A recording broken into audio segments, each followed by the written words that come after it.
Selamat malam, saudaraku. Shalom, saudaraku yang dikasihi Tuhan.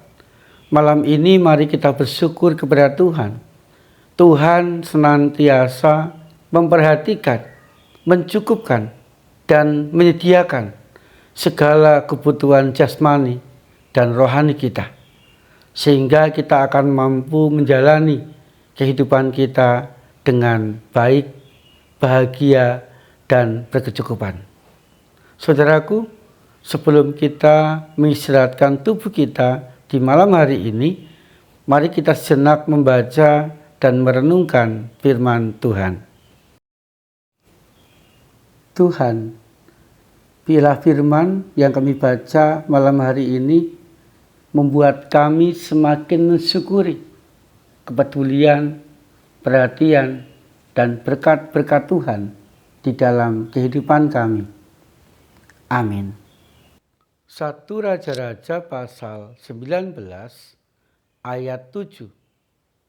Tetapi malaikat Tuhan datang untuk kedua kalinya dan menyentuh dia serta berkata, "Bangunlah, makanlah, sebab perjalananmu itu terlalu jauh bagimu."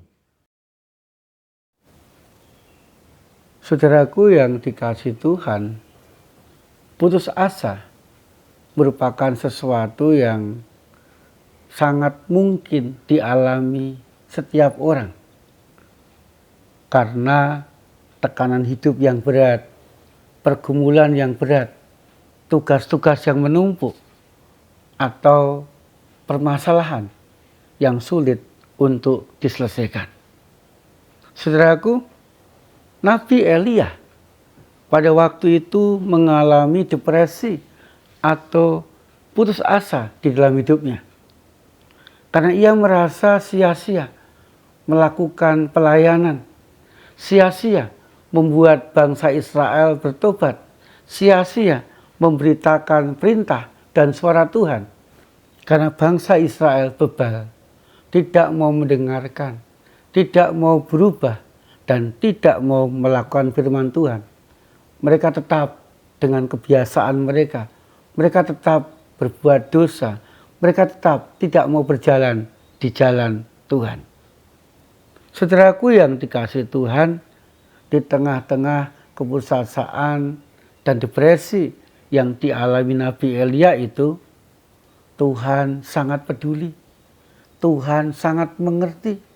Dan Tuhan mau mendampingi, mau menguatkan, mau mengembalikan kekuatan, mengembalikan semangat, dan tetap ingin memakai Nabi Elia menjadi nabi sebagai saluran untuk menyatakan kehendaknya kepada bangsa Israel. Saudaraku, melalui malaikatnya, Tuhan menguatkan Nabi Elia. Dengan tegas Tuhan mengatakan, kamu tetap aku pakai untuk melayani, untuk memberitakan, untuk menyuarakan kehendakku kepada bangsa Israel. Berjalanlah, tetap semangatlah, bangkitlah, supaya engkau tidak terpuruk di dalam keputusasaan.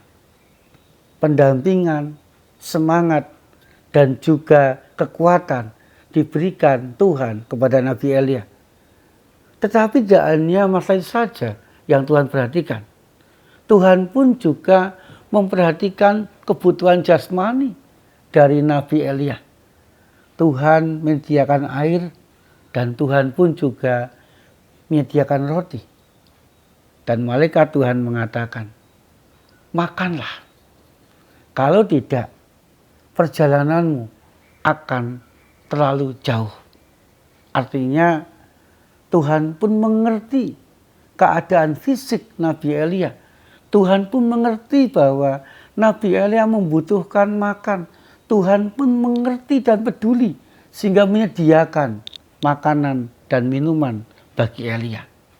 Setelah didampingi oleh Tuhan dan juga setelah Elia makan, maka Elia kembali bangkit, kembali punya semangat lagi, kembali punya kekuatan lagi, kembali fisiknya segar lagi, dan ia mentaati apa yang Tuhan katakan. Ia bangkit dan pergi, serta tetap setia memberitakan suara Tuhan, tetap setia melakukan tugasnya menjadi seorang nabi, walaupun tantangan, hambatan, rintangan, dicuekin, terjadi, dialami oleh Nabi Elia. Tetapi Nabi Elia tetap setia dan tabah melakukan tugasnya sebagai seorang nabi, pemberita kehendak dan suara Tuhan kepada bangsa Israel. Semuanya tidak sia-sia, saudaraku.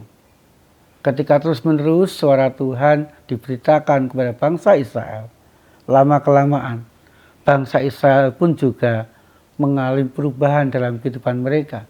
Dan mereka juga mulai mengutamakan Tuhan, mentaati, dan berjalan di dalam kehendak Tuhan. Saudaraku, Tuhan memperhatikan bukan hanya kebutuhan rohani saja, tetapi Tuhan juga memperhatikan, menyediakan, dan mencukupkan kebutuhan jasmani dalam kehidupan Elia.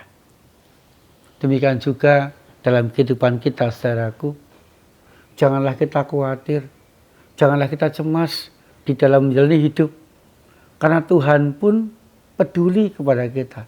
Tuhan pun senantiasa memperhatikan kita. Tuhan pun juga senantiasa mendampingi, menguatkan, memampukan kita menjalani semuanya dengan baik. Tetapi ingat, saudaraku, Tuhan juga memperhatikan kebutuhan jasmani kita. Tuhan menyediakan, Tuhan memberikan segala kebutuhan jasmani kita. Makanan, minuman, berkat, rezeki. Sehingga kita akan dimampukan Tuhan menjalani suka duka, bahagia cerita kehidupan kita dengan baik. Saudaraku, mari kita menjalani kehidupan kita dengan kepasrahan total kepada Tuhan. Menjalani kehidupan kita dengan ketaatan kita kepada kehendak Tuhan. Menjalani kehidupan kita dengan mau dituntun, dengan mau diubah, dengan mau berubah sesuai dengan kehendak Tuhan. Amin. Saudaraku yang dikasihi Tuhan, mari kita berdoa. Tuhan, sungguh kami bersyukur karena Engkau sangat baik dalam kehidupan kami. Engkau senantiasa memperhatikan kami. Engkau pun juga senantiasa mendampingi, menguatkan, dan memampukan kami. Tuhan pun juga senantiasa menyediakan segala sesuatu yang kami butuhkan dalam kehidupan kami. Makan, minum, dan semuanya. Kami bersyukur ya Tuhan. Dan malam hari ini kami memasrahkan kehidupan kami, memasrahkan kehidupan keluarga kami, mendoakan rekan-rekan kami seiman di gereja kami masing-masing, mendoakan masyarakat dan bangsa Indonesia agar tercukupi dalam segala kebutuhan mereka dan kebutuhan kami. Terima kasih ya Tuhan Yesus. Di dalam nama Tuhan Yesus Kristus kami berdoa. Amin. Saudaraku, janganlah khawatir di dalam menjalani kehidupan, karena Tuhan memperhatikan segala kebutuhan kehidupan kita dan menyediakannya. Tuhan Yesus senantiasa menyertai dan memberkati kita.